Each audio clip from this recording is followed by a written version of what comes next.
Blottie au pied des Balkans, dans la pittoresque vallée des Roses, la ville bulgare de Sopot vit dans l'insécurité économique depuis des années.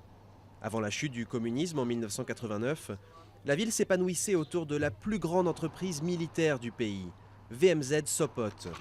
Avec plus de 20 000 ouvriers, l'usine réalisait un chiffre d'affaires de plus d'1 milliard de dollars par an.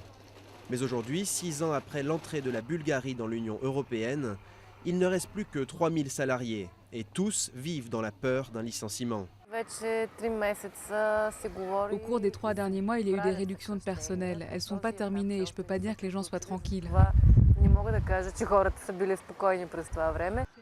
Maria travaille à l'usine depuis 1991. Elle est la seule à souhaiter parler devant la caméra. Les autres ont peur de perdre leur emploi. En décembre, les ouvriers de VMZ Sopot, qui produit des roquettes, des munitions et des explosifs, ont fait grève. Ils n'ont pas été payés depuis 3 mois. Depuis la chute de l'URSS, 9 emplois sur 10 ont déjà disparu ici.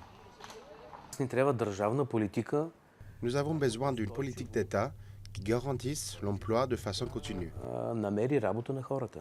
La direction ne veut pas s'exprimer. À Sopot, tout le monde attend que le gouvernement, qui sera formé après les élections du 12 mai, décide du sort de l'usine.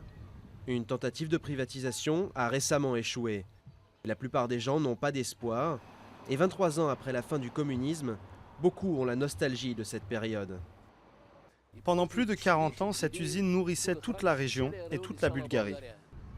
Les jeunes, eux, quittent Sopot pour chercher du travail dans les grandes villes de Bulgarie ou en Europe de l'Ouest.